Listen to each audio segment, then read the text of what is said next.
Good morning and welcome to Live from FM 91, conversation and performance with some of the area's finest musicians and visiting guest artists. I'm your host, Brad Cresswell, and we just heard from the acoustic string duo of Jacob Warren and Grant Flick. Together they are Warren and Flick. Welcome, gentlemen. Thank you. Thank you so much, yeah. So we heard the nickel harpa, I guess, in that first piece that you played. What can you tell us about it? Yeah, so in that tune called Bässen, I'm playing nickel harpa. This is Grant Flick here, and the nickel harpa is a little hard to describe without seeing it. This is definitely something I would encourage listeners. It's kind of a violin and an accordion wrapped into one. Yeah, like go look this up on the internet. Nickel harpa, Nyckelharpa, and it's a Swedish keyed fiddle. So if you imagine kind of like an elongated violin that sits in your lap, and then there's these wooden sticks, which are these keys that stick out of it, and you press those to get different notes, and there's all these extra strings called sympathetic strings, so that's why it sounds like it has reverb added to it. Yeah. It's very much its own instrument. Yeah. Well, it's cool to see you playing it also. I mean, you've been on this program a long time ago when you were just starting out. And it's nice to see that you blossomed, into sort of this wonderful musician with multiple instruments. And I like to think that maybe we had a very small part to do with that. Jacob, you play the bass. Can you tell us about your instrument, just the actual instrument itself? Yeah, so my instrument is actually pretty young for a bass. It's I've had it almost all of its life. It was made in 2010. And I think the thing that makes my instrument somewhat unique is really the tuning. I'm playing in, and you'll hear throughout the program today that we're doing a collection of tunes that use this tuning that is called solo tuning. So it's the top three strings are a little bit higher, and it makes the bass ring in a different way. And so when I was actually writing that first tune, Bässen, it was really exciting to me to try and write something that rang on the bass in a way that mimicked the Nyckelharpa and try to get that kind of ring together. So that's that bass you've heard on the first track. And there's another more interesting weird bass that will come later. So stay tuned for that. Maybe you can introduce the next piece for us? Sure. So the next piece is pretty special to me. This is like the anthem of bass players. So there was a great conductor in the 1800s named Giovanni Bottesini. He also happened to be a bass soloist, which was not a thing at the time. And so the only outlet he really had, mainly for performing, was between the acts of his operas he was conducting. He'd write pieces to be performed on solo bass. And so this next tune is an adaptation of one of his more famous pieces. It's called the Elegy. Normally it's done with piano, but for our album we decided we wanted to rework it with Grant on tenor guitar. And I think it's a really nice fit for the mood of the piece.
Jacob Warren and Grant Flick. Warren and Flick, they were performing music from their album Cormorant. I've got both of you at the microphone. I wonder if you can talk a little bit about the album and the music that we're hearing today. For sure. So this is our third record that we've done together. Third record as the duo. We have a lot of recording projects under our belt at this point, but this is a really special one. It's a great mix of a lot of original pieces and a fair amount of covers too from different traditions that we come from musically. So you'll hear, for example, like the Bottesini that you just heard. A little later we'll play like an American old-time fiddle tune. We have a Swedish traditional fiddle tune on there as well. But I think it represents what it's like to see Warren and Flick as a duo live in a recorded format very transparently. Like you get all these different instruments, you get all these different sounds, really sort of different soundscapes that you kind of think like, wow, a duo can do all these things. And I think that's something that we strive for in this project, is to find all these little different kind of biomes for what our music can do, basically. Yeah, and you've done arrangements, I guess, of this stuff for whatever instruments you're playing at the time. I can't imagine that the repertoire is very big for bass and, whatever smattering of guitar instruments. Instruments that you use. Yeah, we actually write probably like 80 to 90% of what we play is original compositions and arrangements, and then what we don't write, we do definitely arrange. And since we love these formats and these instrumentations, we've actually started publishing some of our music, like you could read it down, sheet music arrangements for bass and violin, for example. And so we have about 4 different pieces that we've written and published arrangements for. Yeah. I noticed that you two like to sort of stand close together. You've obviously been together for a while. I wonder if you can tell us about the genesis of this group, Warren and Flick. For sure. Yeah. So Jacob and I met at the Acoustic Music Seminar, which was a program at the Savannah Music Festival in Georgia for a number of years. We met there in 2015 the first time, and we had to go all the way to Georgia to find out that we were working together. But it's a very special program that brought together like 16 young string musicians from many different kinds of backgrounds musically. And the idea was that we would get to work on original music with people under the age of 22, which I think is very rare in that sort of format to find something like that. It was spearheaded by Mike Marshall, a great mandolin and multi-instrumentalist, recorded with Turtle Island String Quartet, David Grisman Quintet as well, and duo with Daryl Anger, for example. So lots of heroes there. And the amazing thing was you'd work on original music all day, and then you'd have these master classes with visiting artists at the festival. So like you could go learn a tune for 2 hours that you've never heard before, arrange it with a group of people you just met, and then all of a sudden you're playing it for like Bela Fleck out of nowhere in a master class. So it's a very intense kind of setting, nothing really like it, but really amazing place to learn sort of how do you make your own music, how can you collaborate with people maybe that are like on paper you would never expect that you'd get to make this music together. So that's sort of where this duo started. We met there. I grew up in Bowling Green, Ohio. Jacob grew up in the Ann Arbor area. So then we got back from that and we're like, let's keep doing this and see what happens. So we've been going at it now for about 10 years. Yeah, I think the irony is that despite it being such a small program, Grant and I never once got placed in the same ensemble while we were down there the first year. We obviously knew each other. It was only 16 people, but we never got to play music together the whole time. And when we got back up here, we only lived less than an hour apart and didn't know each other existed. And Grant called me up and was like, "Hey, do you want to jam?" Maybe because we had never gotten to play. And that was about 10 years ago. And the rest is history, as they say. We should mention your website, warrenandflick.com. Correct. Mm-hmm. And if people want to get get one of your albums, they can go to your website. What do we have next? What are we going to play next? Yeah, so next up, we're going to play another tune on tenor guitar here with bass. This is a piece that I wrote called Water and Soap. It's inspired by this Chris Thile tune called Ham and Cheese on his record with Edgar Meyer, so another plectrum and bass album. But that tune had this quote behind it by this great guitar player named Clarence White, and he was quoted as saying that he only had time to choose the ham and cheese in order to either eat or shower before a gig. And I was in a similar conundrum at this mandolin camp where I was teaching composition, so I thought I should write something for the class, found myself in the same sort of time crunch, and I chose differently, so this is Water and Soap. Warren and Flick on Live from FM 91.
The duo of Jacob Warren and Grant Flick. Together they are Warren and Flick. Their performing here in our Dana Performance Studio at WGTE. It's live from FN81. I'm Brad Cresswell. We just heard another track from their album, Cormorant. Your website says that you're performers, you're composers, and educators. And Grant, you talked about that a little bit.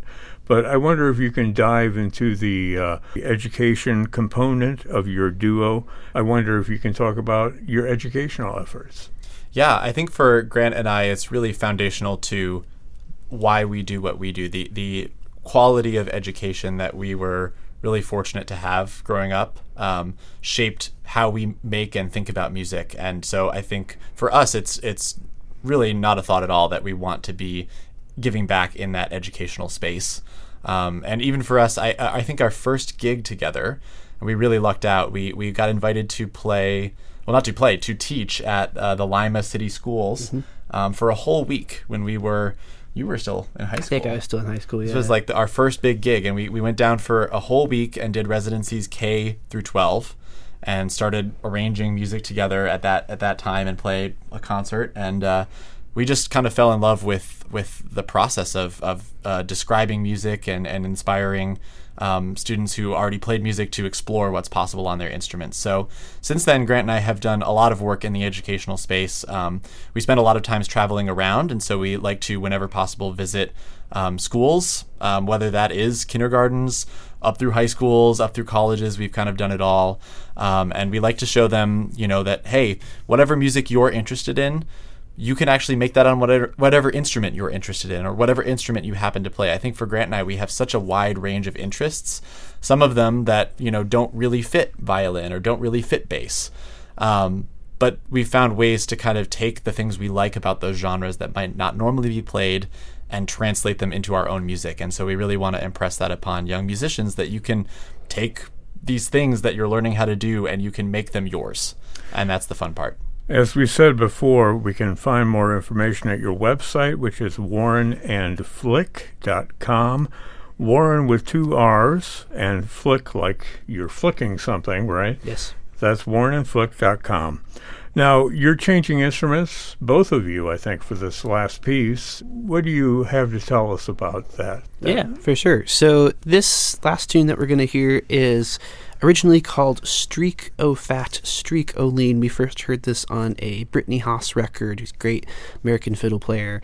And I think we both misheard the name initially, and we thought it was Steak O Fat, Steak O Lean.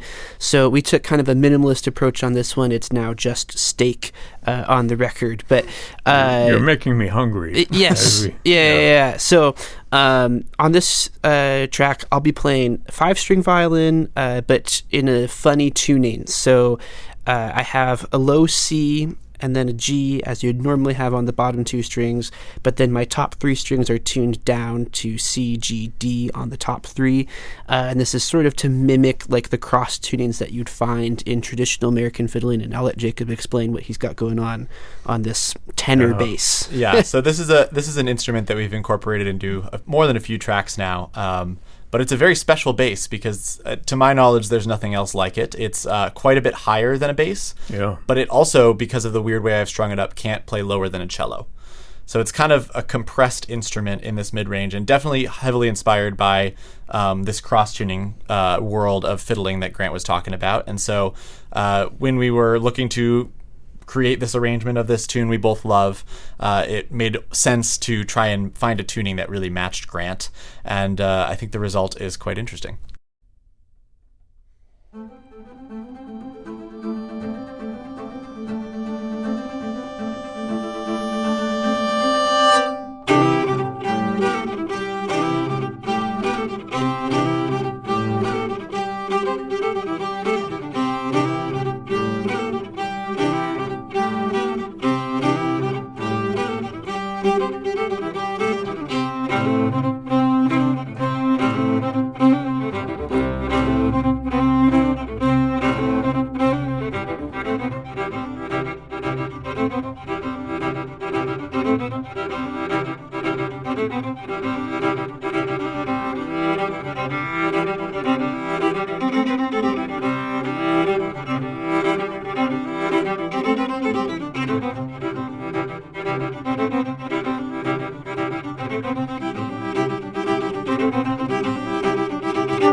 A traditional American tune from the ensemble of Jacob Warren and Grant Flick. Together they are Warren and Flick, and I'd like to thank both of you for spending time with us at FM 91.